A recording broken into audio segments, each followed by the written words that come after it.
Welcome back, everybody, to another episode of the From the Stands podcast. We are back for episode number 58 on this 26th day of March, one day before the second round of the NCAA tournament. Obviously, we had a pretty big episode last week with our boys Jared and Peter, just kind of breaking down the whole tournament, kind of giving our picks and everything.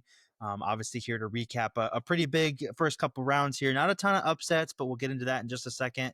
Before we dive into some sports talk like we usually like to do, Fezzy boy, we're talking about the weather again here. So give the people a little bit of an update. What's going on in the Greenville area?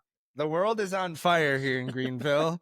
I don't know if you've been seeing it from your house, but or whatever. But I live maybe an hour away from the fires, and yesterday I was driving home and literally just smoke. You could smell it, and it was like super hazy. And so I drove like 10, 15 minutes up towards it, and I was like, dude, it is like super thick. The wind picked up yesterday, but yeah, I guess I'm kind of jumping right into it. But for context, there are two wildfires here in South Carolina that are currently burning, 0% contained. So keeping an eye on that. Not super concerned about it. But yeah, that's kind of what's going on. I think we're always talking about some major weather event that's hit in South Carolina right now, but it is what it is, I guess. Always, whether it's a winter storm or tornado or whatever, we got it all over here. So, Yeah. but yeah, I definitely relate. Today, actually, when I was coming out of work, it was really dark and hazy, and I actually saw little pieces of ash just like Yeah. kind of like just chilling, like swirling around a little bit. And obviously, it smelled like a fire. But then I got home and it wasn't too bad. So it's just kind of depending on where you're at and stuff. Right. But Yep. we're actually only about 40 minutes or so from our house. Dang. But again, no real concern about us being hit, or I feel like they would bring in like a lot of people for it not to hit Greenville proper. So Right. Exactly. Yeah. that would be pretty crazy if it ever even got close to here. But yeah, that's kind of what we're dealing with. But Fezzy boy, you want to bring us into the March Madness part of the podcast here? Obviously, we're past the first couple rounds here. Like I said, not too many upsets, but bring us into it here with the biggest upset of them all. Yes, sir. Yes, sir. Yeah, we're going to kind of recap the first weekend, like Sam was saying. Again, tournament so far has been super chalky. I think it's a decent tournament all around. Obviously, we've been kind of left hanging with some of these upsets that we're accustomed to. We could talk a little bit about that later on, just with NIL and the transfer portal. But in the first round, not too much to talk about. The biggest storyline from the first round, McNeese upset Clemson. I know we both are Clemson fans. Had Clemson going deep. This is kind of a shock to us. How'd you see this one going down, and how much did it wreck your bracket? Yeah, it destroyed my bracket. Basically, the third game in, all of us at the table last week, I think we all had Clemson winning the game. I think so. Yeah. Me and Pete had Clemson going really far. This was one of the first games I really watched and paid close attention to. Obviously, because I had them going far, kind of closet Clemson fans, like you were saying. They were down so many points so early. It was pretty ridiculous. Like it was like I think it was literally 28 to like 8 at one point. I was like, Yeah. they're like there's blowouts. Like I remember this like in football for like Dallas and stuff, but like in the Green Bay game a couple years ago in our playoff game where you're just like, all right, they're down, but like, they'll make a run, they'll come back. And then at one point you're just like, they're going to lose this game. Like in the first half, you're just like, they're down too many points. They're not doing anything on offense. Like they can't stop anybody. They can't make any baskets. Obviously they came all the way back in the second half, put it together a run for the ages, really one of the best halves we've seen in the tournament in a long time, but they were just down by way too many points. And just wasn't enough in the end. So tough way to start. Like I always hate when the one upset we're talking about is against the team that is, one of your teams that you have going far. But yeah, just a really tough way to go out after a really solid Clemson season overall. A lot of people had them going far with Ian Shefflin and Locken and Chase Hunter and Dylan Hunt and all those guys. It's a tough way to go out, especially when you had such a great season beating Duke and top 3 in the SEC and everything. But yeah, tough way to go out. But congrats to McNeese State. Yeah, huge win for them. I think it was. I could be wrong. Was it their first tournament win in program history? I think they've been building with it ever since they hired Will Wade. Yeah. We could be totally off about that, but I believe it was McNeese's first tournament win, which was huge for them. It's always nice to see the little guys get a win over the big guys win it. does hurt a little bit when it hurts your bracket, but I definitely had Clemson going far as well. Just a few more things to highlight in the first round. Three mid majors get wins in the first round. A couple of them were expected, and then like one of them wasn't super expected. But to start at the top, New Mexico over. I got the bracket here. I'm like switching to New Mexico over Marquette. I actually picked this upset, if you can call it an upset. I mean, New Mexico coming out of the Mountain West was playing really really well, and I was kind of like really down on Marquette as a 7 seed. So I actually saw this. I can't say I saw it coming, but the chances of this happening made the odds like make me pick it. But Favorable, yeah. yeah, did who'd you have in this game? I can't remember. I actually had Marquette, which I should have known. Shaka Smart just sucks in the tournament. Facts. Basically, ever since he left VCU, he's been a few different places where he's had good programs and good opportunities to win, but just not able to really do much in the tournament. Really, unfortunately. So I should have faded Shaka Smart, that's for sure. But it's all good. It is what it is. The next one, I also had this one too, but this one was like I think one of the most picked 12 over fives. Colorado State beating Memphis. Colorado State just came in super hot. They weren't even going to get a tournament bid unless they won their tournament, and they did coming into March Madness. Memphis was missing one of their key players, and barring an outstanding performance by like PJ Haggerty or someone like that, like I didn't really see them winning this game. But who'd you have in this game, and why? Yeah, I had Memphis in this one. Unfortunately, this one was I was really on the fence about one of those 12 seeds. My bracket just like everything I felt like was backwards. Like I picked the Mm, wrong 12 seed, I picked the wrong 10 seed, I picked, so um it's all kind of backwards for me right now. But I mm. did give this one a decent amount of thought. I didn't have Memphis going winning 2 games. I just had them winning the one. I thought they'd have enough to get past a Colorado State team, even without their best player, like you had mentioned earlier. But yeah, congrats to Colorado State, and they almost beat Maryland in that second game too. Yeah, for sure. We'll get into that next. And then lastly in the first round, Drake over Mizzou. This one was tougher for me. I know a lot of people were high on Drake. I was high on Drake as well, but like watching Mizzou through the SEC regular season, I was super high on them. But Drake was a little hotter coming into the tournament, so I had them. Who'd you have in this game? Yeah, so I actually think I changed this after our podcast, but I had Missouri originally, and then I Mm, switched to Drake just smart because, man. again, I didn't have enough upsets, which I should have stuck to, I guess, like with the chalkiness of the tournament. But I did actually have Drake going through, kind of similar to what you were saying. Uh-huh. They're a little bit hotter than Missouri. I could see them going through on their hustle on their defense as well. So I had actually watched a couple of Drake games this year, and I liked Oh, how they nice. looked at eventually. So yeah, solid win for them as well.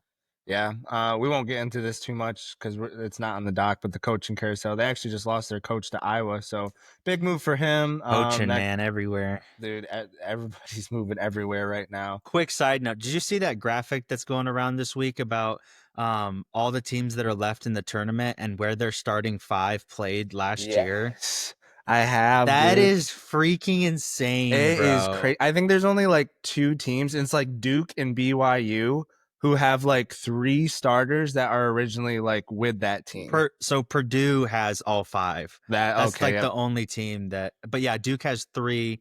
I think who was the other team you just mentioned? BYU. BYU, I think, has at least two or three. But yeah, they're Mhm. like the only team that has more than like two. Yeah, And for those it's of you who insane. don't know what we're talking about, there's basically a huge graphic of all the teams, and it has basically the like 5 spots for the starters for each team, and it has the logo of where they played college basketball just last season. And Yeah. basically every single team is just a random assortment. Like every single starter basically is different, a different school, except for maybe 3 or 4 schools. Like Purdue, like we said, has all five. A couple others have maybe two or three. But basically every other school just has random assortment of like everywhere. It's just Uh-huh. it basically sums up just how chaotic and wild west this whole NIL and transfer portal deal is, especially in college basketball, which is just crazy. The turnover rates are insane. So Yeah, very quickly, because this is a topic that we should probably touch on since it's all over every sports news talk podcast and show right now.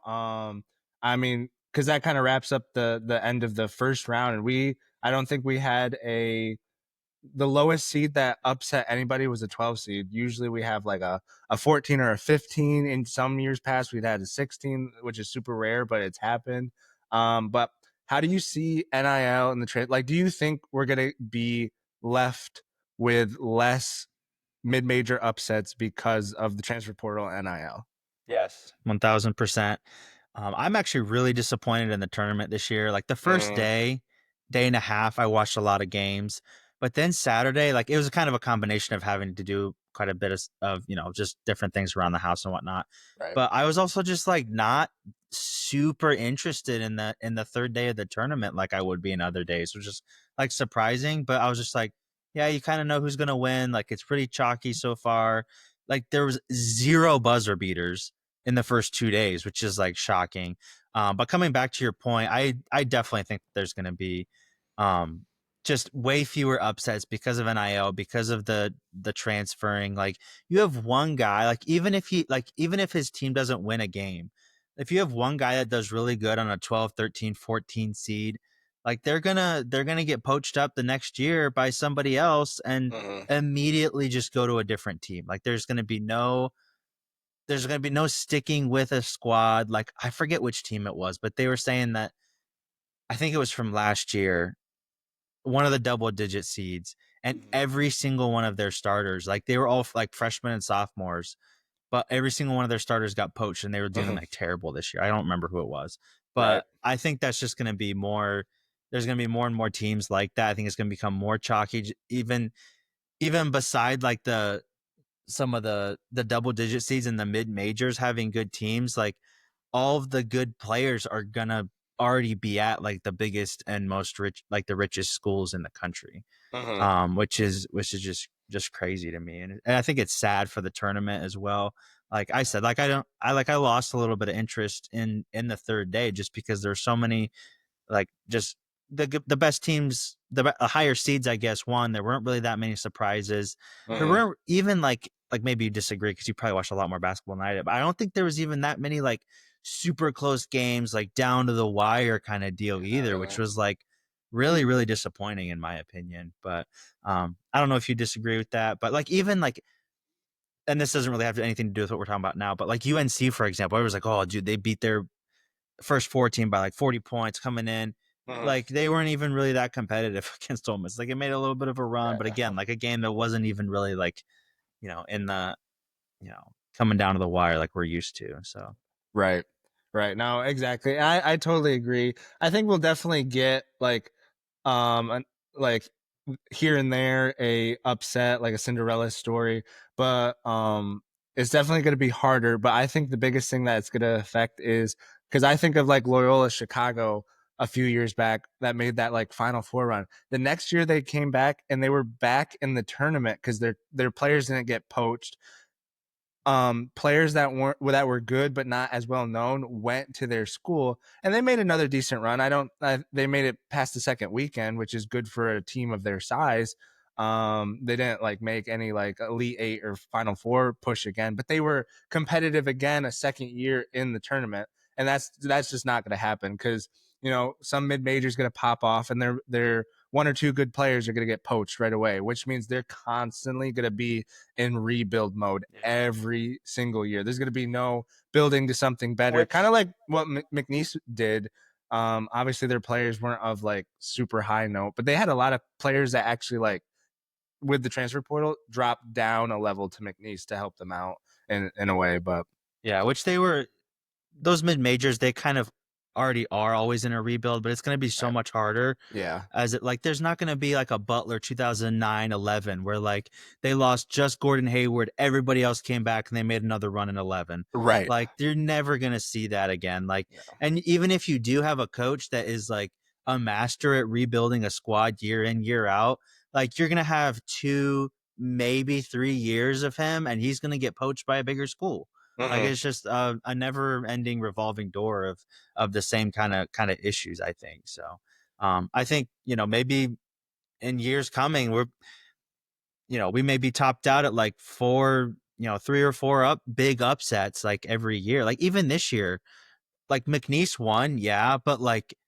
if it wasn't for Clemson's utter collapse Right. and them getting ahead by 25 points in the first half, they Hmm. wouldn't have won that game. Yeah. Like I don't know. Obviously they did, and like you can call it, I guess, like a big upset, but you know Yeah. that was the Yeah. biggest one. But Yeah, I don't know. definitely. No, I totally agree. And someone on some podcast made the point, and I totally agree. The mid major is now the new JUCO. That's what it is because like they don't have the money to go buy players in the portal unless like someone is at a high major team not getting the minutes that they think they want, so they drop down to get the minutes. But they're going to be pulling out of high school, but then they're going to be losing all the best high school players that aren't well known to teams like once they start popping off in the tournament, here or there. But another thing that came to mind was there's all this talk about expanding the tournament. What for? Because like you're strengthening the top half of the sport. And so like what's the incentive to expand it when all these other teams are like so we can just see like 25 games that are just blowouts because Yeah. it's a mid-major that we got in because we expanded against a team that bought all their players because they have all the money. Like, I don't know.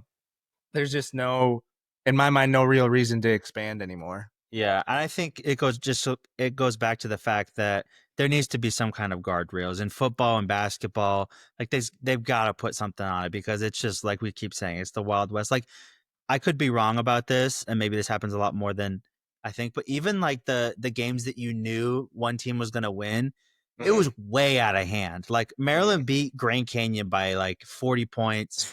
Houston beat their 16 seed by like 38. Florida beat whoever they played in the first round by like 40. Like there were so many 40-point blowouts where like I feel like the disparity between the one seed, like obviously it never happened for decades and decades, but UMBC did it.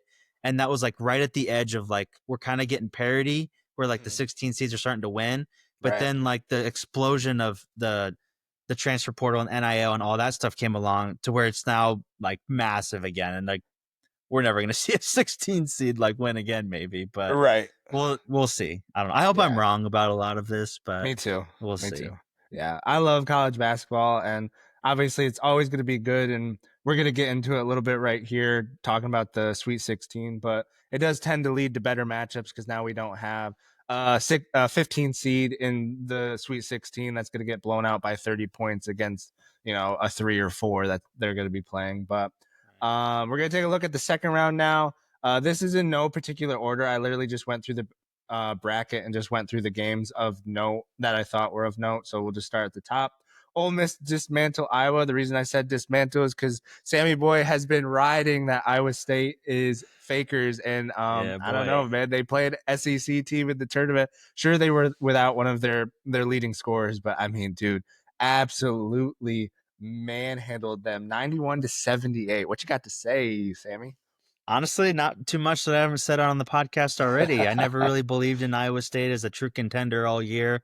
I feel like this was kind of proven, thankfully, for me. Ole Miss is, obviously we had Peter on last week, and he was SEC sucks the whole episode and everything. But obviously SEC did pretty well in the tournament, and Ole Miss, I think, it is a sneaky. They're going to give Michigan State all they can handle. Yeah. Obviously they beat North Carolina pretty comfortably. In the end, they were up by a lot more than the final score would suggest. I think that Ole Miss, just a well-rounded team, and obviously they showed that against Iowa State. And like I said, I think they're going to give Michigan State a good run for their money. So, yeah, Iowa State are definitely fakers. Get them out of here. Yeah, because I mean, Iowa State played Lipscomb in their first round. And Ole Miss, like, yeah, North Carolina shouldn't have been in. Shouldn't have, like, that's a toss up. But it's still a Yeah. high major team that they played in the first round. Like, so they were battle tested once they got to Iowa State, and Iowa State just couldn't compete. Next, New Mexico gave Michigan State a real push, but at the end, Michigan State find a way to push through. How'd you see this game going?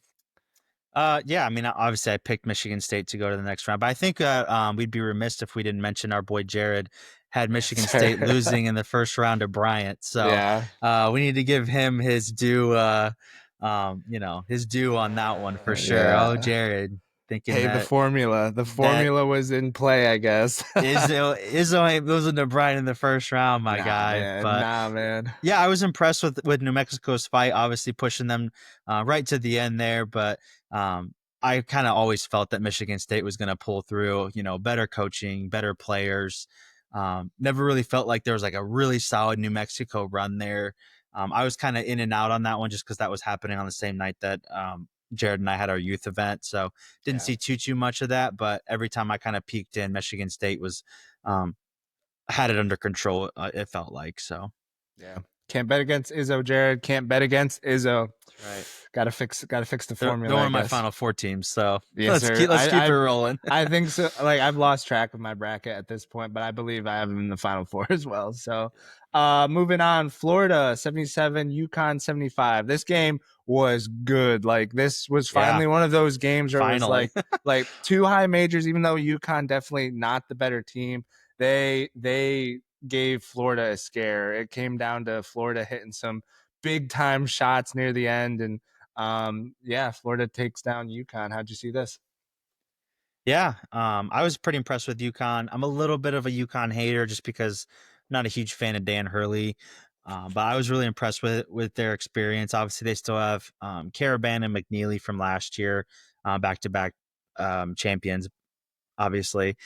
Samson Johnson, I felt like was really solid defensively as well. Obviously, crashed the boards and everything, but Florida, you know, I feel like that was one of those games where, you know, they were obviously tested and pushed right up to the end, and I feel like that could be one of those games where they just really take over from here. Obviously, getting a test like that from the defending back to back champs. Pretty early on in the tournament, I feel like could really spur them on, and they might just go all the way to the championship after that. Their region is very winnable in my opinion, Mhm. and they could make a run. I feel like for sure. So big props to them, but kind of glad to see them win over UConn if I'm honest. So Yeah, for sure. I honestly could see a world where if UConn won that game, they make a Final Four run because you're coming yeah, off the. I mean, Florida. region's winnable, dude. Yeah, region's winnable, and Tech's the best team left, but yeah, dude, absolutely. It's a toss up for me between Tech and Maryland, and we'll get into Maryland real quick. But yeah, I definitely thought if UConn found a way to pull that game off, it would have sparked something in them to make a Final Four push against kind of like what you're saying, a weak region for sure. We're gonna park on this game just a tiny bit more than the other ones, just because this one came with a bit of controversy. Colorado State fall to Maryland at the buzzer. Finally in the tournament, we got a true buzzer beater. It was a make or break buzzer beater too, because Maryland was losing, and if he missed the shot, they would have gone home. 72-71. Did he walk on the last buzzer beater, Derek Queen? I thought he did.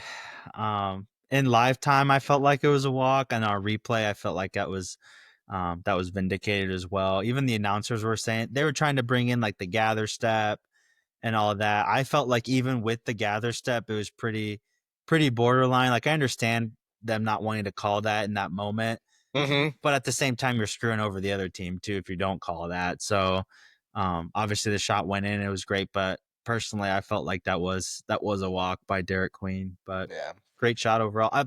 Like even you said it was the first and only buzzer beater we have, but like that's kind of disappointing that was the only buzzer beater. Like this weird Right. half travel like layup from the left side. I'm Yeah. like, even the buzzer beater just kind of sucks this year. But Yeah, like I can't even like really celebrate it because yeah, it's not even that hype. right. I because I totally agree. And so people will probably like, I don't know if people will. I'm just saying people because we are a podcast. We do have people that listen to us. But like people might call us out and say, like, well, you guys are the ones that say, like, if there's an offsides, we Yeah. should get rid of VAR because, it ruins the game, ruins the moment, this, that, and the other. But we're talking about offsides that they're literally pulling video and it's like inches, man, inches. And the reason I separate these is because in real time, I thought he walked. I didn't need the replay. Like it looked off. Like it Yeah. looked like he took more steps. With like VAR and offsides, like they have to use it when to the naked eye they don't even like it doesn't even look wrong. Right. So Well, didn't they review it too? no, they didn't. They They didn't even didn't look at review it it. again. Okay. And I Okay. don't I don't know a whole lot about college basketball rules. I'm not sure Yeah, if that's a reviewable play. Um, has to be right. you would The think, game and winner and a buzzer. maybe it'll change after I this, don't but know. I mean, someone that we respect, Gene Steratore, had a reason why they didn't call it, and I don't buy it. He was saying something about like um kind of like what you're saying, gather step, but they don't use that verbiage in Yeah, college basketball. That's more of an NBA thing. So I don't know. We're and not in the NBA. Like call it. Colorado State wins. That's a good story. You know, a lot to the people because there's a lot of people saying like, I'm glad they didn't call it because it gave us like a moment. It yeah, kind of tainted the moment, in my right, opinion. exactly. And like you were saying, we've been on the podcast before, like the UNC Duke game back in the conference tournament when they Right. called that like ticky tack lane Mm-hmm. violation. Like I feel like that's and I've been on here saying don't call that kind of thing. Like that's ridiculous. Like even though Right. they did call it, like that is different. I feel like from what we're talking about here. Whereas like the lane violation, it doesn't benefit anybody, especially that play where he literally like just jumped back. Like Right. he wasn't given an advantage by violating the lane there. But I felt like this is a lot different where like you kind of have to call. I don't know. It's just it's so in the Yeah. middle for me. Yeah. But it is what it Yeah, is. Maryland goes and on. at the end of the day, like the reason I don't get too upset about the VAR thing in soccer is because like the refs are there to call the rules by the letter of the law, and Mm, at the end of the day, you should be like as a ref, you have an obligation, like win or like whether you win or lose the game for a team, like call a play if it's the right call to make, but yeah. then again, whatever. Maryland moves on, gives us our first buzzer beater. Maryland's good, so like it's not like a bad team. Even if Colorado State moved on, I think they were riding something coming to this tournament. Like I didn't think they were gonna even get this close to Maryland, but they played a heck of a game, and yeah, they find their way out. All right, one of the biggest games of the second round: Arkansas St. John's. Arkansas over St. John's. This hurt my bracket a lot because I had St. John's in the Final Four, so I didn't even Ooh. I didn't even have Arkansas beating Kansas. So I called, yeah, this Wow. this portion of my bracket is screwed up. But definitely a hard fought game. The refs weren't calling nothing in this game. But kind of came down to shots, and we'll get in a little bit of Coach Patino's coaching and sitting their best player, uh Big East player of the year. But how'd you see this game? What'd you think of it? Yeah. I actually had Arkansas winning 2 games, so a rare bright Wow. spot in my bracket this Okay, year. saved So your bracket with that. yeah, dude. Like I was pretty high on Arkansas. Like you said, two teams that don't really shoot the three ball very well. I eventually thought that was going to be kind of the end for St. John's is not being able to shoot the three. And it kind of was, even though Arkansas obviously didn't shoot it super, super well either. Mhm. Um, Boogie Flan was kind of supposed to come in and kind of take over there, but obviously wasn't to be for him. I think he only ended with like 6 or 8 points or something like that. But yeah, just I felt like Arkansas were more physical overall. They can run the floor a lot better than St. John's can.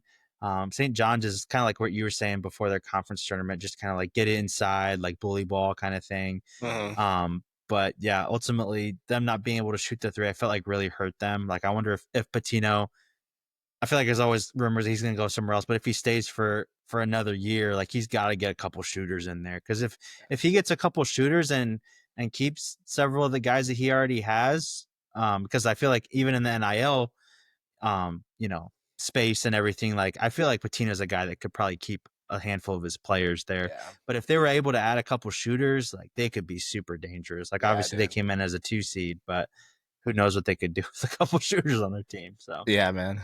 Yeah, I mean, it's just gonna be interesting to see. Like, obviously, they're gonna lose players, but I saw they picked up a five-star freshman that went to Arizona State last year. So already reloading through the portal, which is you know, it's kind of wild that I mean, we got players hopping in the portal even though they're still in the tournament. I think there's a guard from Michigan it's that another hopped into. thing they need to Yeah, change. Like why another does thing it they need to change. start before the tournament's over? Yeah, absolutely.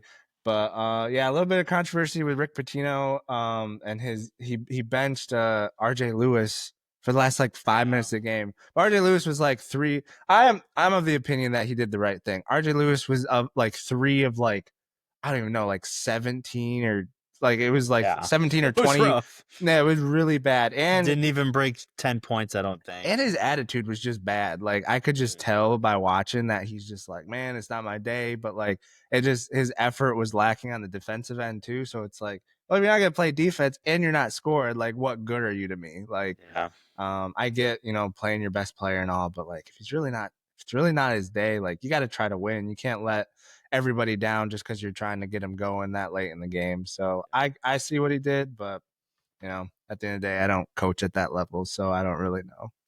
I don't coach in general. So here we yeah. here we are. All right, moving on to the right side of the bracket. I put BYU down, flying past Wisconsin. They didn't fly past. I put flying because they're playing super hot. I was high on BYU not just because I'm a fan, but so there's a website where you can sort data from like a certain point to like now, and from February 11th, they're on like a ridiculous like 11 game win streak or something like that. 11 out of 12 games they've won. The only game they lost was to Houston in their conference tournament. And they're ranked in that span of time, number fourth in the nation in all metrics. So Wow. they're playing super hot right now. Played a super hot Wisconsin team. Super good game. I had to watch the highlights because I was actually picking up my wife from the airport when this game happened. So unfortunately, I had to watch the highlights, but that's all That's right. tough. Did you watch this game, and what did you think about it if you did? I did watch this game. It was a really really hype game. I was rooting for Wisconsin not just because of my bracket, but as the game was going on, I just love what John Tonje was doing. Like Dude, he so good, I think man. he ended with 39 points, I believe. Yeah, something like So that. I think he was coming pretty close to a tournament record there. I don't think he Mhm. quite got it, but obviously he was absolutely taken over. Wisconsin kind of fell behind in the second half there. Had a really, really good run when I kind of thought it was going to be over for them. BYU was kind of pushing to put it away there. Um, but obviously they had a really, really good run. I think they went on a 7-0 run late in the second. Obviously, got them back into the game. Chance to win it at the end, but ultimately wasn't to be. I really like Demon a lot for BYU. Mhm. Obviously, Saunders is kind of running the team now, but I felt like he played really well. He had a couple mistakes in the second half, but nothing too crazy. But I've heard some rumors about him maybe going pretty high in the draft Yeah. sometime next year or maybe the year after that as well. So big props to BYU. Obviously they've got it going. Number one pick coming in next year, which is pretty nuts. But yeah, a little bit sad for Wisconsin just because I like their team, but we'll see. Yeah, no, their Wisconsin star guard, dude, he popped off, man. So, What so good. what'd you have to say about the dunk at the end and then Kata going over there and just riling up the crowd? It's not very Mormon of them. Not very Mormon of them at all, but they were hyped. They were feeling some sort of way, I guess. I The guess dunk happened after the buzzer happened, so no it one can really did. get mad that he was just like packing on points But at the that's end. like unwritten. Like you Yeah, don't just dunk on somebody. it's still unwritten for sure. I Yeah. saw that. I was like, dude, I'm surprised there wasn't a fight that happened. And then Kato went over and I was like, Well, dude, they're gonna start throwing hands. usually Yeah. in college, when a kid does that, his own coach is in his face like 2 seconds later, being like, "Bro, sit down." Yeah, I know, dude. I Oh know. man. I thought it was like, dude, you don't need to do that, but I understand because, like, Yeah. I mean, you're BYU, and I don't know if like I follow a lot of college basketball, so I don't know if you see this or feel this, but there is like some sort of I don't know if it's a stigma, but like a lot of people just don't give BYU the time of day in college Yeah. basketball. I I don't don't know why. know. I don't know why or what it's about because they've been good. They were good last year. They've been really good this year, and they're only going to get better next They year had because like Jimmer back in the day, Jimmer NCAA back in the legend. day, yeah. Like I mean, so I don't know. Maybe some BYU is getting like super high praise right now, and I hope that this is the start of something pretty special over there. Because again, I'm a fan, so I'll keep rooting for them. All right, moving on, keeping it in the Big 12. Houston sneak past Gonzaga. Early in the game, it did not look like it was going to be much of a game. Houston kind of got out to a big lead, and then Gonzaga came storming back. Obviously, never dead until you're out, but Houston found a way past 81-76. Did you watch this game? I actually did not watch this game. I just heard stuff about it. I actually did not watch this game either, All right, believe it or perfect. not. But I heard that Gonzaga putting up a pretty good fight, but Houston ultimately just the better team at the end of the day. Not too much else to say about that as far as I'm concerned. So Yep, absolutely. And like we've been saying, this whole tournament has been super chalky, and a couple of the teams that are doing super well. Duke flying into the Sweet 16, Tennessee moving past their opponents, and they're in the Sweet 16 as well. Which will move us right into the Sweet 16 recap. Unless you had anything else to say. nope, just All the right, Cooper Flag's a beast. dude, Cooper Flag is incredible. I think Peter said it Yes, perfectly on the last pod that we did. Like the hype that he is not getting is yeah, absurd. Way it's better pretty than crazy. Zion ever was. Zion was just a freak. Like Yeah, like just that's cool it. But dunks. yeah, but like he's not even that great of an NBA player. Like he could be. That's a whole nother story. But Cooper is the man for sure. So yeah, this we're gonna move right into the Sweet 16 preview, and we'll do our picks game by game. Obviously, you can stick with your bracket, or you could, just give who you actually think's gonna win the game. You do whatever you want, but we'll start at the top. This is in uh just chronological order, so no real order, anyways. But we got BYU and Alabama starting us off tomorrow at 7. This game, a lot of people are saying, is going to be the game of the Sweet 16. Both teams shoot the three ball a ton, make the three ball a ton. And Alabama, I think, averages 91 points a game. BYU averages over 75. So people are saying, honestly, this could be a race to 100, which would be super cool in a That'd be college game to crazy. watch. It'd be crazy. But who you got winning this one and why? Yeah, I got Alabama just by a hair. Mm, Obviously, I like what BYU is doing a lot. Ultimately, I think Alabama, like you were just touching on, I think they have better shooting. Again, by a hair. Obviously, BYU can light it up on their day. But I think Sears is one of those guys that he hasn't been doing like just crazy stuff, like crazy numbers or anything like that. But mhm, he's a guy that can just go on like a 10-0 run by himself. I think ultimately that's going to be the deciding factor there. Obviously, like we had mentioned earlier, Saunders is doing really well, and he's kind of approaching that level of kind of averaging like 20 to 25 points a game, Yeah. and on great shooting. But I would give Alabama the advantage in this one. Obviously, they have a little bit of better coaching as well. I also like Grant Nelson a lot for Alabama as well. So it'll be a great game either way. Yeah, for sure. I'm gonna go BYU just because I think they're the hotter team coming in. Again, people are gonna call me out because I'm a BYU fan, but that's neither here nor there. I think what could make I think possibly what could make me wrong is I think Alabama has the more skilled big guys in their front court. So I definitely think that that could play a factor. Neither team plays super high defense, so again, that kind of lends itself to a higher scoring game. But I'm going to take BYU in this one. I think they're riding some sort of wave right now. So it'll be cool to see if they can actually make an Elite Eight for the first time since 2011 with Jimmer Fredette. But all right, next game, Maryland versus Florida. Who you got, and who do you think keeps rolling on? I got I guess. Florida. I think if Maryland's struggling with Colorado State, they're gonna have something else waiting for them against Florida. Obviously, could go the other way as well. Just getting through a really tough game and coming out ready to play against Florida on some rest. But I think Florida is just too good for them, and they're able to lock down Derek Queen a little bit better than Colorado State was able to. Yeah, absolutely. I think the bigs for Florida are gonna give Derek Queen some problems. I mean, as skilled as he is, he's a freshman. Florida has just abundance of talent. They can come He at you in hasn't dealt waves. with somebody that big yet, so No, in no, Florida. absolutely not. Absolutely not. So I'm gonna take Florida in this one too, even though I think Maryland probably has the best starting five. But like, you can have the best starting five, but when Florida has the best players, at the end of the day, I just think that's gonna win them the day for sure. All right, Duke and Arizona are next. Who you got in this one? Yeah, I think I like Arizona a lot. What they've been doing, obviously a pretty decently close game against Oregon. I wasn't able to see too much of the game, but I'm not going against Duke and Cooper Flag. I mean, they're 1 through 5, like you were just saying. Maryland has um, one of the best starting fives. I think Duke has is right there with them. Obviously, they have by far the best player in the country, but even without him, like we saw what they were able to do in the conference tournament. I think they're deeper than Arizona, and ultimately they get it done. So Yeah, I got Duke too. I just think in this tournament and thus far, I mean, again, they haven't played anybody like that's been crazy good. They did move past Baylor, who gave them a bit of a push, but they found a way past that. they But still you won by just 23 still points. won by 23 points. So, like, I mean, Duke's here and they're not messing around and they got Cooper Flag. So, who's going to bet against that? I'm not. Even though a funny Right. storyline is Arizona does have Caleb Love, who Yep. ended Mike Krzyzewski's, yeah, I just butchered that, his No, you career nailed and it. Paulo Banchero's career as Bancaro. well.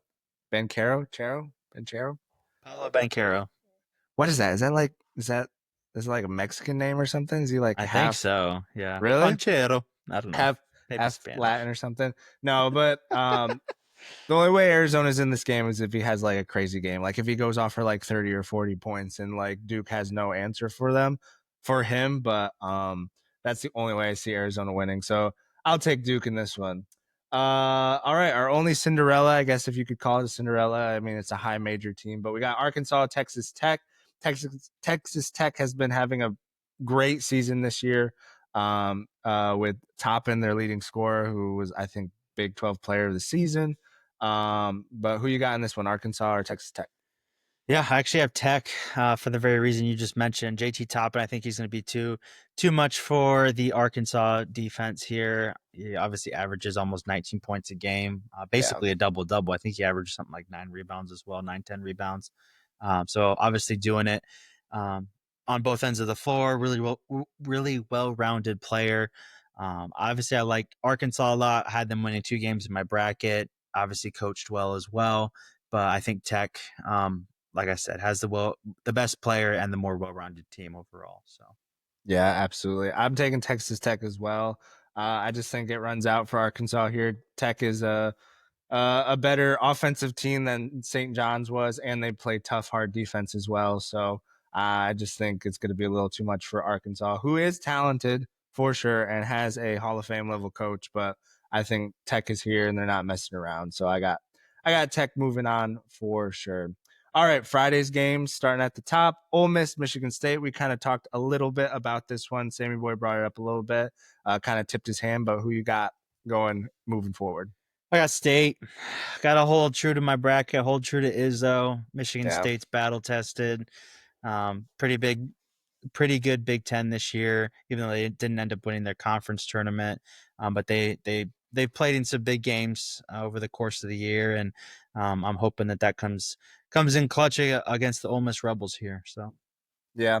Yeah, I got Michigan State too. Again, they're in my final four. I think Izzo will find a way over Ole Miss, but Ole Miss is scaring me. I didn't think so before. I actually did have Ole Miss making it to the Elite Eight in this game, but I didn't think that they would move past the teams that they did like they did. So they're definitely scaring me for sure. But I think if Michigan State wins the glass and can keep Padula in check, they'll be fine.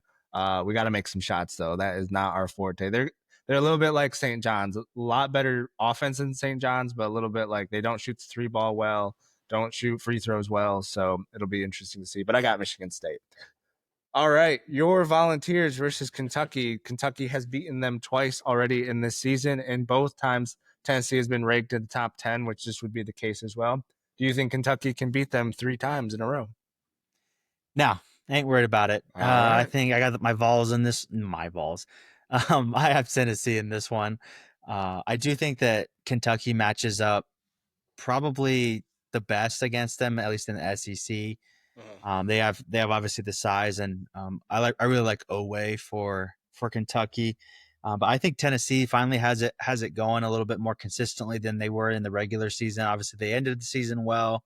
Obviously won a couple games here in the tournament already, but Chaz Lanier, I think, is the best player on the court for both of these teams. He can kind of turn it on whenever. But even when he's struggling a little bit, like I saw in the first couple of games, Ziegler will hit like a couple of threes and kind of keep it balanced. And obviously they have Meshack down low, so I think the boys get it done for sure. And I think they avenge those 2 losses from earlier in the season.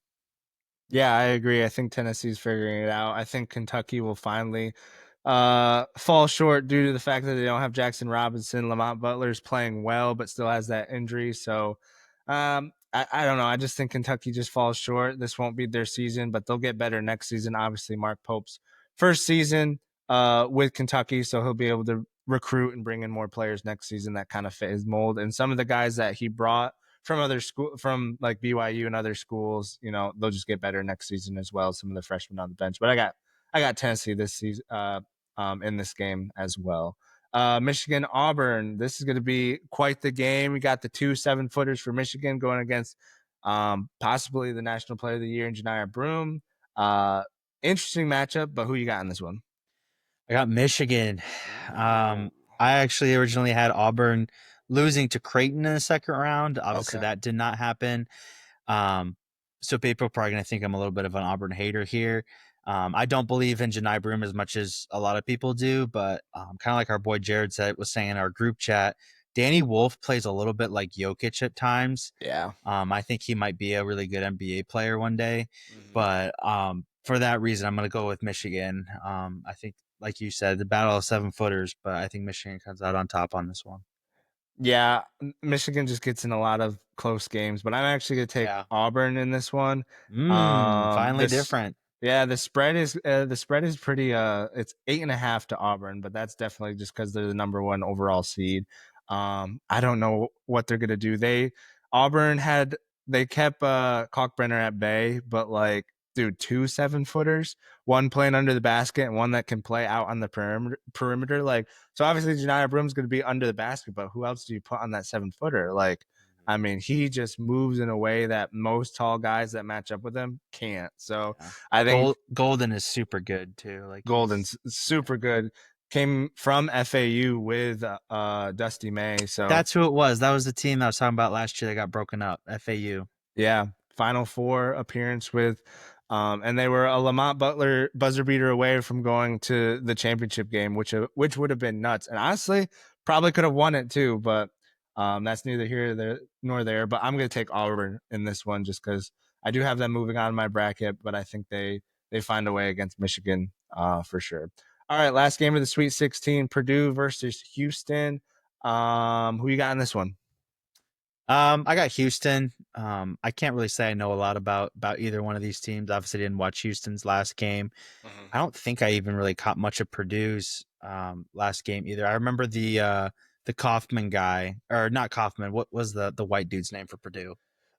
Shoot, What is I'm his name? blanking on his name. The point guard, Baird Smith, Braden Smith. Brandon Smith. There you Um, go. I That's watched good him work hit a there. couple threes and Yeah, and talk some trash, but I ultimately have the Houston Cougars in this one for no yeah, reason really. I no analysis there. I just I think they're yeah. the more well-rounded team. Yeah, Houston's actually my title winner, so I got to ride with Houston. Oh, I got to ride with oh, Houston because if they don't make it, my bracket is done. I'm currently second in our podcast bracket right now to right, Jessica right. freaking Teeter, who for some reason picked Arkansas, and so here we are with Jess just at the top of the leaderboard in the bracket, but that's all right. No, I got Houston. I think they've been quietly just moving through the tournament. Obviously, had a little bit of a scare with Gonzaga, but it's Gonzaga, like with Mark Few, like, you can't bet against a good coach in college in the tournament. So I got Houston moving on, and obviously I got them going all the way as well. But we'll see how that turns out. But yeah, that's going to do it for our picks and the Sweet 16. Obviously excited to watch those games tomorrow. I hope you guys will watch those games too. And we'll see who ends up moving on to San Antonio after this weekend. Hopping over the pond as we usually do. But this time we're going to keep it stateside for a little U.S. men's national team talk. We were in action this last weekend in the Nations League, which is kind of a joke of a tournament, at least on our continent. The Nations Yeah. League in Europe is actually pretty hype, which we'll get to in a second. But the U.S. men's national team, winner of 3 straight. There's only ever been, this is the 4th edition of the competition. We've won it every single time. A little bit surprisingly, I would say, even though we have Mexico and Canada in the continent here, but really embarrassing back-to-back losses here for the USMNT. So Obviously, we're bad. hosting just a little bit over a year the World Cup for 2026. Um, a lot of pressure on the U.S. to do well, just because it's felt like for a little while that we've um, been able to get better players, at least on a global stage, at least in our squad here. But first game that we'll get into, USA Panama lose 1-0. That knocks us out. That was in the semifinals of the tournament. And then the third place game, a little US Canada rivalry here, like we love to see in the last few weeks.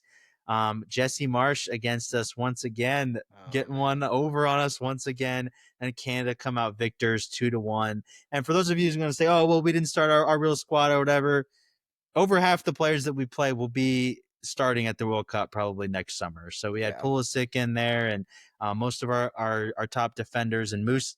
Actually don't know if Musa was playing or not, but McKenny was in there. We had a decent, Matt Turner, everybody. So um, I'll just give it over to Fezzi here for a little rant. Back to back L's against teams that we should be beating.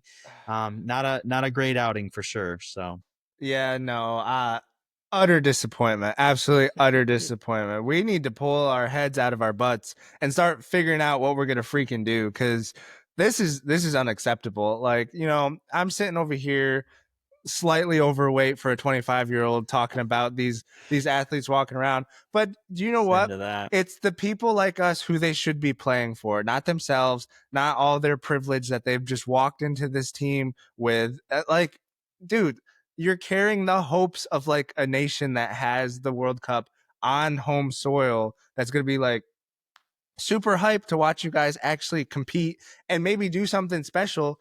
But like the expectation that we have is you're going to get grouped on home soil. We really That's, are. dude, it's like if we do, dude, we shouldn't, it's going to be like way past what 2018 was when we didn't even make the World Cup. Like, how embarrassing is it, the home nation, like of the US, obviously there's been home nations that have been grouped, and it's because like they have the World Cup, but like maybe they're not Qatar. ranked high. Yeah, like they're not ranked high in the FIFA rankings or whatever, so they don't make it out of the group. But this is different. This is totally different. And I guess I could talk about like the games and like how lackluster they were. But the biggest thing that I didn't hear people talking about, so I'm going to talk about it now, not like people are going to hear this, but like what I see is, so you have like the Brazils and Germany and Englands of the world. They have players that play in the Bundesliga, in the Premier League, in La Liga, all these big soccer leagues. And we have players that do that as well. But the difference is like for a Brazil, playing for Brazil is better than playing for your club. Like, making it as a footballer in other countries is playing for your national team. And I feel like it's opposite for us. All of our players for the longest time have been pulled from MLS, or we've had, here or there, like the Dempseys and Donovans and such that have played in the Premier League on smaller teams, and like that's impressive in itself. But then when they come and played for the US, they wanted to show the world like, yeah, we are capable of being very good players. But I feel like the generation that we have now, like with Pulisic and McKennie and Musa, and playing at AC Milan, playing in the Premier League, playing in the Bundesliga on bigger teams, like I feel like they've made it, and that proves that they're just as good as the rest of the world. And so when they come to the US, it's almost like to them it's not serious. They're like, in their minds, oh, I play for Juventus and that's the top. When no, playing for your country should be the top. That should be the pride that you play with, the aggression, the passion that you have, because you want to prove that you're good enough to play for your country like the other teams. Like, how many other obviously they have a bigger player pool, so it's a little different, but like how many players would give, like so many players in other countries say that they would give up, this, that, or the other to play for their national team, to play in a World Cup with their national team. And then we got players that just, it's a formality, like, yeah, we're going to be in the squad, we're going to be in the Yeah. starting lineup. It's like, no, just because you play for Juventus, just because you play for AC Milan, just because Christian Pulisic has won a Champions League with Chelsea, doesn't mean a thing when it comes to the national team. And we haven't proven anything, and we just play like we're one of the big dogs, and we're not. we're absolutely not. And I think that that's just one of the things that I saw and have noticed, that it's just like, you know, if we want to be like the rest of the world, we need to take the national team just as seriously as the rest of the world. But that's kind of my spiel on everything. Yeah, yeah, I agree.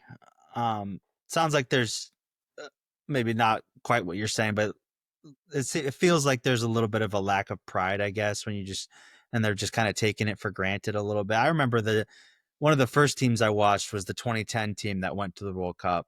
And those guys, man, they were just scrappers. Like Yeah. obviously they were um most of them were not, top tier players. Like as far as a talent perspective, the team we have now is way better than that team. Right. But they knew their play style. They knew that they were scrappers. They knew what they needed to do to play and hopefully win against some of these teams that were obviously a lot better than them. Now we had a couple really good players like a Dempsey, and we Mm-hmm. had one of the best goalkeepers in the world, in my opinion, at the time, in Tim Howard. He showed that in 2014 as well. But we overall we really didn't have guys that were just top tier or anything, but they were scrappers. They played for the jersey. And obviously they were able to pull out really, really good results and make some really good memories, not just that World Cup, but the one that followed it as well. And now we have guys that, they're kicking the ball around to some of the best teams in the world. But at the same time, like I think I might have sent you this reel, but um, I saw something this past week where it's like these players that we have playing for us, like, yes, they're playing for good teams. But outside of Pulisic, like they're not just like week in week out starters at these teams. Like Right. they're kind of Right. bench players, like fringe guys. They aren't just like running like the league or the team, except for Mm-hmm. Pulisic. Like, but even Pulisic, like he gets hurt all the time, so he's just in and out of the squad. Mm-hmm. So yeah, they're playing for good teams, but like, would it be better for them to go to a different team and maybe like play all the time where they can actually like get good matches under their legs and everything? Like Matt Turner, couple years in a row now. Like he hasn't been starting, and I feel like that might have had something to do with them conceding at least the goal against Panama, because Right. that was like a easily savable Oh yeah. shot. I feel like. Mm-hmm. So yeah, like you said, like it may be just a mixture of things. Like I'm not really sure what's going on, like why they can't put it together. I think it's a mentality thing where it's just like, oh yeah, we're the US, like we should be just beating everybody on our continent like pretty easily. And it's like, no, like there's still decent teams on the continent, and we've been surpassed basically by Canada and Mexico now. Obviously we lost the first game against Panama in the semis, but then Jesse Marsh and company come to town, and like I texted you, like I fully believe, bro, that like the Canadian players, they play harder for Jesse Marsh when they play against the US, Yeah. because obviously Jesse Marsh feels some type of way about how the whole interview process and how they treated him when the US was kind of courting him to be their next manager and kind of doing him dirty. And not just obviously playing against his own country, but with that added chip, like I think that they really do play harder for him. And Canada's kind of beaten us. I think of the stat is like the last 10 games, I think Canada's won six, I want to say. So it's more Yeah. than half. Something like that. Yeah. Canada, bro. Like, what are we Yeah. doing? Yeah, So dog. I don't know if you had anything to say about the Canada game, but also super low attendance on these games, Oh man. yeah, that's another thing, dude. Super low. Dude. Yeah, that's a bad look for the World Cup coming soon. Like obviously it's the World Cup. We're gonna put butts in seats just based on the fact that it's that. But dude, you can't even get people to come like watch you based on like to watch the US men's national team. I get it. You're playing Panama on a in a Mickey Mouse competition. Like I get it, but like, dude, it looked like COVID in there. Yeah, Like I did. legitimately looked like COVID. Like they're not playing in front of anybody. And as like if I was one of those players, that would tick me off, dude.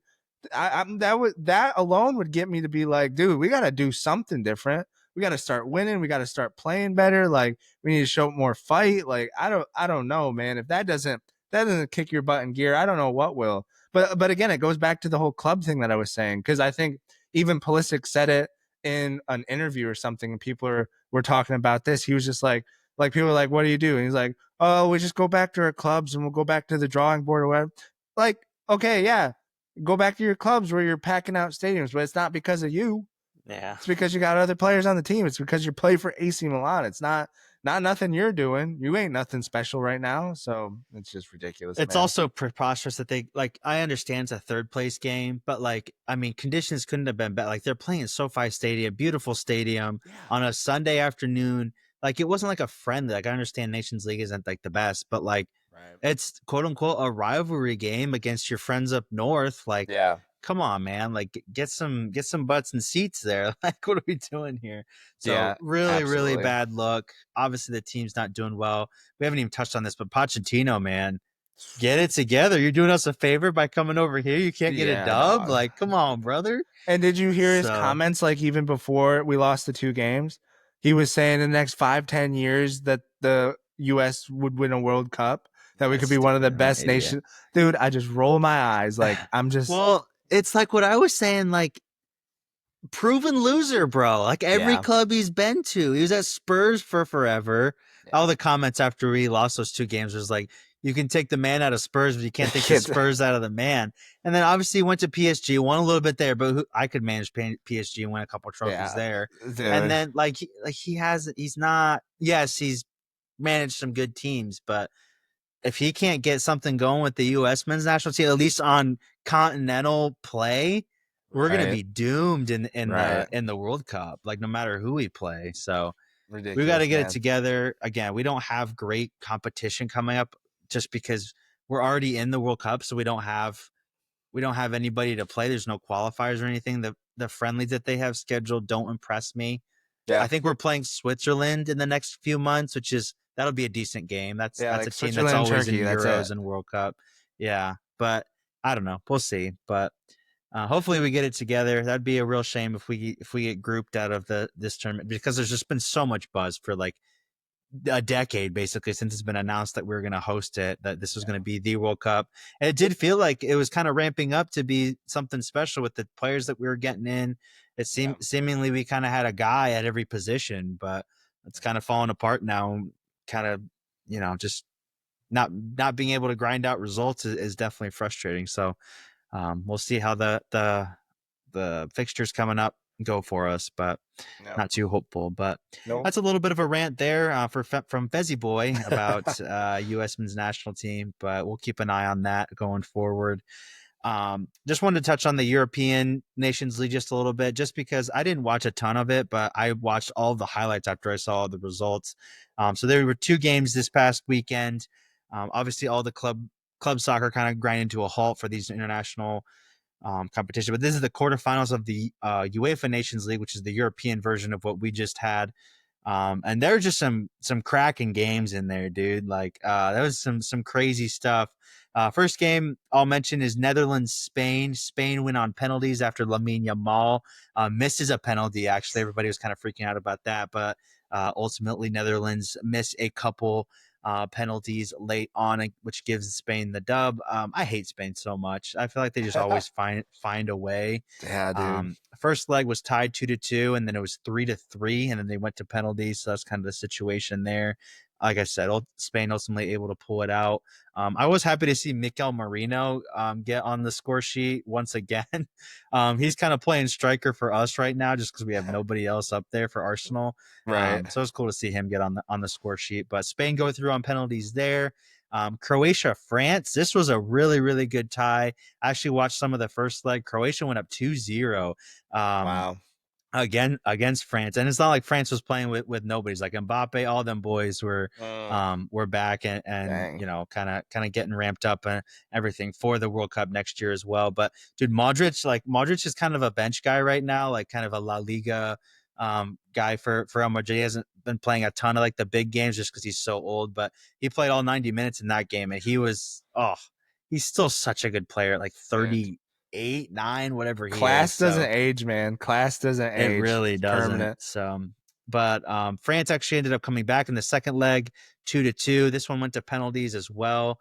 There were several missed penalties on both sides. I think France were missed 2 times, and I think Croatia ended up missing 3.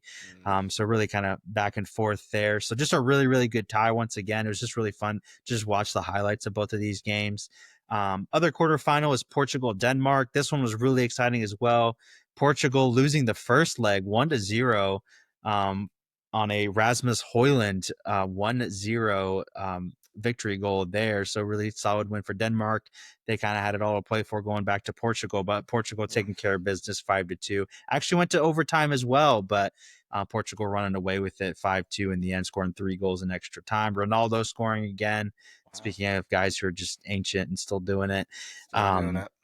and then hopping over to the last game, Germany, Italy. Germany taking the dub in the Wow. first leg 2-1. They had this weird striker there. I can't even pronounce his name really, which is rare for me, but Mhm. he's been doing really, really well at club level. I believe he plays for Borussia Mönchengladbach, but he's been Mhm. leading the line for them, and he's been doing really, really well. He scored a goal in each one of these games. Second leg was 3-3. So obviously Germany getting the dub on that one 5-4 in the aggregate there. But Italy's a strong team still. Obviously, they've gotten a lot of crap the last few years for not making two World Cups actually in a row now, which is absolutely wild. But then they obviously had the Euros victory and then did really well in the Euros last year as well. But I can see them doing well in the World Cup again if, if they can manage to get there. So yeah, just a few really, really good games here. I'm not sure if you had too much to add to that. Usually we wouldn't really mention Nations League too much, but I felt like those games and the quality of the games, obviously this is some of the best teams in the world. Yeah. Couldn't be remiss to mention that. So I'm not sure if you had anything to add to that, but getting excited for more international football coming this next year, huh? Yeah, for sure.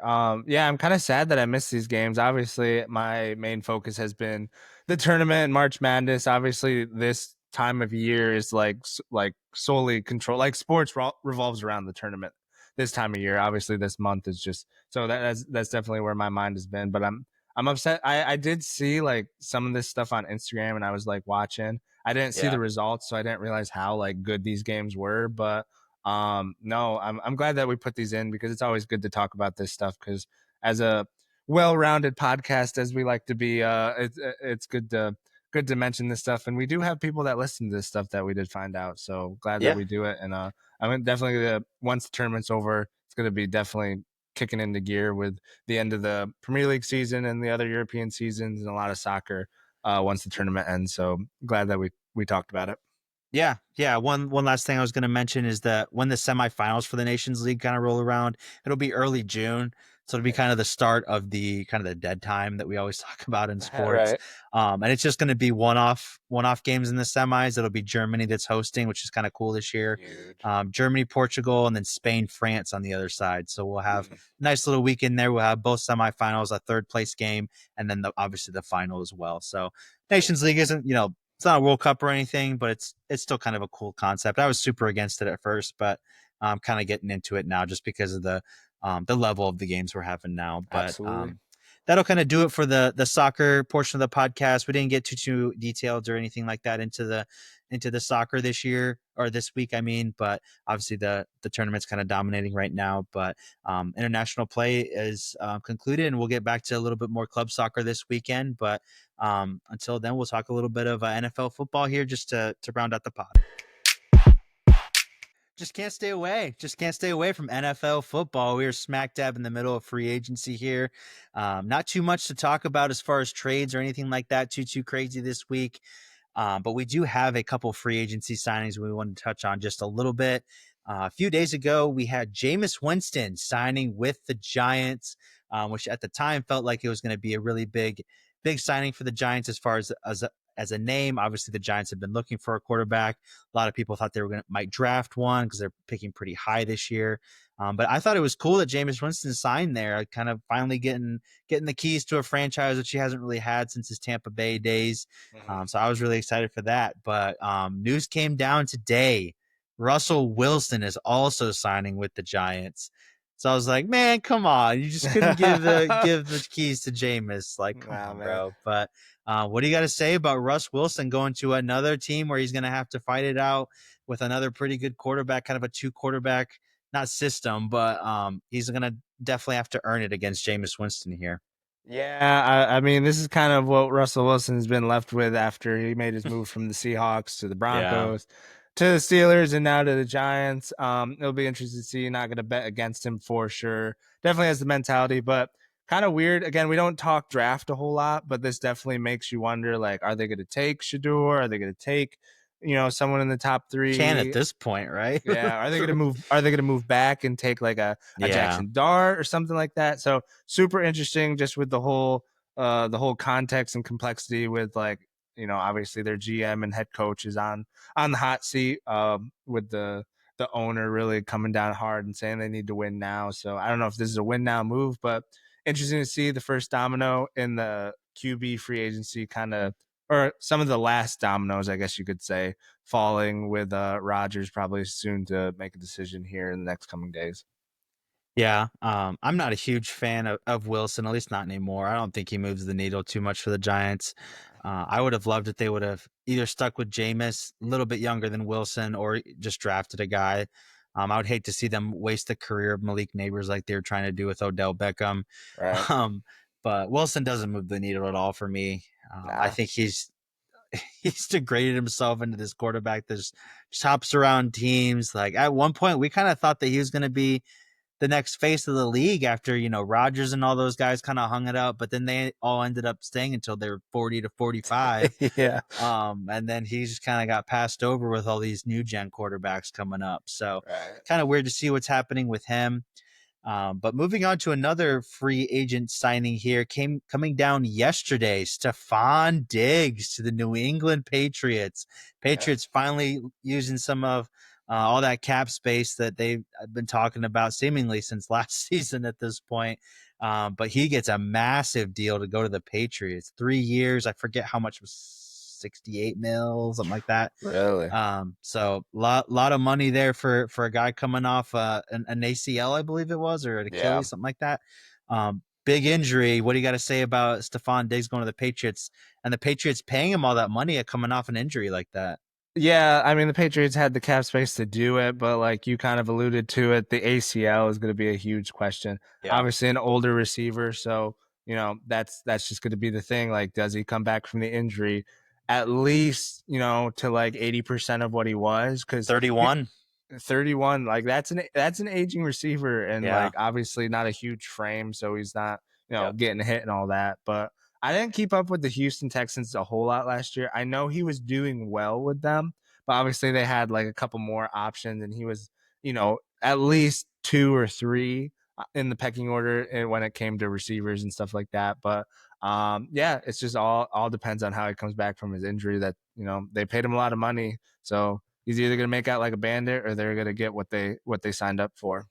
Yeah, pretty big risk on this one, at least for me, coming off an injury like that, wrong side of 30.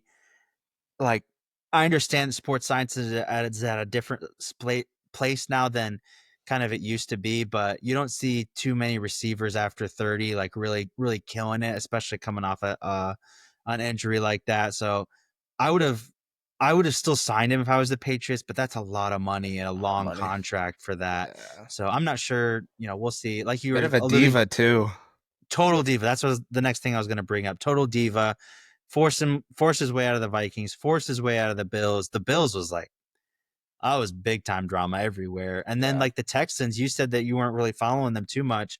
I wasn't following them closely, but I know that there was clips at least two or three times before he got hurt where he was visibly upset on the sidelines, not getting the ball, and he's obviously splitting targets with Nico Collins and Tank Dell. blank. Yes, Tank Dell, who obviously, unfortunately, he got hurt in the playoffs last year as well.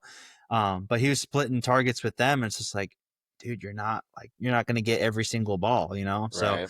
um, definitely a little bit of a diva. But I guess when you're going to the Patriots, and I can't name you one receiver that they have, he might be getting all the targets. But we'll see if he's able to stay healthy. I do think it's a good signing for the Patriots. They they needed somebody to catch the football for Drake May, so Right. might as well try it out, even though he is a little bit aging here. Yeah, Um, quickly, I wanted to yeah, ask you a question. Do you think it works out because of Rabel? Like, obviously, if they had Mayo there still, like he would have walked all over him. And obviously, with a young quarterback, how's that work? But do you think with Vrabel there, he's kind of like a Tomlin personality where he's not going to put up with a lot of crap. He's going to know how to work him in with Drake May, and he's wide receiver one. So like, who's he really competing with unless they take Travis Hunter? But I just wanted to get your take on that. Yeah, no, it's a really good point. Obviously Vrabel's more of a defensive guy, but like you said, he's not gonna put up with that kind of crap around his organization for sure. I think if Diggs starts to go that direction, he might Vrabel might pipe up and put him in his place pretty quickly. Like that was definitely something you remember at the Titans. Like you would never hear about guys at the Titans being divas or just Uh, being really over the top or anything like that. So that might have been, a reflection of the players that the Titans had at the time as well. But I definitely think that Vrabel is kind of this no nonsense guy that isn't going to let stuff like that fly. So yeah, that's a really really good point that you make on that for sure. So, but yeah, it's funny you mentioned Tomlin because that's where we'll end the podcast here today with your Steelers. boy, Still very very heavily. Um, Linked with Rodgers. Rodgers did have a meeting with the Steelers a little bit earlier this week. No decision either way from his camp or from the Steelers camp as far as a deal or anything like that. But what do you got to say about some of the rumors that are swirling right now about the Steelers? I haven't heard much about the Steelers going in any other direction as far as free agents. I've heard some yeah, draft man. talk, but not anybody that would be earth shattering or anything like that. So, what do you got to say about the Steelers and their rumor mill here? Yeah, it's kind of an inevitability at this point. Like with Wilson going to the Giants, it means Rodgers definitely not going there, which at the beginning of all this, I was like, why do you even want to go to the Giants if you're Rodgers? Go to the Yeah. Steelers. They're the team that will most likely make the playoffs, so it gives you a better chance at maybe making a run, whatever that looks like. But I heard that the Vikings, it's super weird. It's been reported that they're out, but then They it's like are, we're yeah. not totally out yet. We haven't named JJ the starter yet. This, that, and the other. So kind of sounds like it's open ended, and that's kind of what's leading to Rodgers not making a decision yet. Because obviously, if he could pick, the Vikings are the best team if you want to win a Super Bowl now. Like they just have the weapons, the coach. I mean, KOC is just incredible when it comes to quarterback and getting the most out of a team that doesn't have a lot, but they have a lot. So, obviously playing like doing really well with Darnold last year, like which is just it's just crazy. But I really wish we weren't going to end up with Rodgers, but I don't see where we're not going to. And I wonder how that's going to work out in the draft. I would love us to take Jackson Dart. I'm super high on him, but he's I think we're picking like 21st, and he's not going to make it that far just with the He lack of. might, man. I don't I mean, know. if he There's a lot of did, quarterbacks in I would there. be ecstatic. Like maybe I there's a saw an chance we article can today trade that up, people but are starting to get really high on Will Howard, so he might pop up in there and he might maybe drop. So you guys maybe might move up to like 17 or something, grab him. But Yeah, the only reason Rodgers would be a good thing was if we were able to get like a Will Howard or a Jackson Dart. Those are the two guys I'm pretty high on for our quarterbacks of the future. But if we were able to get them and they could sit behind Rodgers, obviously a Hall of Famer, been there, done that. Obviously he did it with Caleb Love, and we saw how Caleb Love turned out. So like he's capable of mentoring a little bit and putting his personal things aside to help Jordan younger Love. players out. And maybe he wants to leave a legacy like that. Maybe he knows he's on his way out. And maybe he's like, maybe I can bring one of these guys up, and that'll make me look good once my Hall of Fame ballot comes around. But we'll see. Obviously, not my first pick, but sounds like we've kind of put all our eggs in one basket with Rodgers. Yeah, yeah, it definitely sounds like not like it's a formality, but it sounds like he probably will end up signing with the Steelers. I did see something about the Vikings this week about them being out, but like you said, it's kind of been wishy washy back and forth for a number of weeks now. If I was the Vikings, like I understand you want to see what you have with JJ McCarthy, but like, why not try it with Rodgers? Like you've Right. got this allegedly a stacked roster. They've been making some good moves this offseason, seemingly a team that's ready to go. Get Darnold out of there, and why not have 1 year of Aaron Rodgers and see if he can take you to the mountaintop? Like, Right. I feel like he wasn't the sole reason for the Jets season, so he's not gonna. he's not going to tank you, even if he's not the Aaron Rodgers of old. But Mm, I do think that he's probably going to go to the Steelers at this point. He loves Tomlin a lot. That's kind of been on record. I'm not really sure where that puts the Steelers. The Steelers yeah. to me aren't like we talked about this during the playoffs, but they aren't like that top tier contender. Yeah, no. They're kind of like a playoff team, maybe one win, even though they haven't had one for years and years now. But maybe Rodgers gets them there. But yeah, if I was Rodgers, that's kind of my best opportunity. If the Steelers don't want him, I think he retires. So I'm not really sure. Kind of sad to see an all-time great kind of going out like this, where it's kind of up in Yeah. the air and everything. But yeah, we'll see where he's playing next year. I hope he does stay and play one more year, just because it's Yeah. it's Rodgers. You're still clinging to that childhood a little bit. Yeah. I would Yeah, love to don't see go him in the out like black that. and gold. Yeah, black and gold. That'd be kind of cool. One of those storied franchises. But Yeah. um, yeah. Yeah, no, that definitely it would be cool. And this is the one time I really, really hope I'm wrong. Like he has some good film from last year. Like he was, last like, 8 to 10 games was playing like pretty well with a team that was just totally in chaos. So I totally hope I'm wrong. I hope we get a little bit of the Roger of old, which, if we did, that would make us, I wouldn't say super viable, but we could win a playoff game here or there because with Metcalf coming in and Pickens, we'd have Oh yeah, I forgot about DK, bro. we would have a decent little offense, and our defense. We don't have to worry about that too much. We always find a way to have like a top 10 defense when it comes time to play football in September. But yeah, interesting to see, and we'll be keeping up with a lot of the NFL news, especially after the tournament and soccer ends, and just kind of like that lull that will hit in the summer. We'll have to keep up with a lot of the rumor mill and the NFL news for sure. But I think that's a pod, Sammy.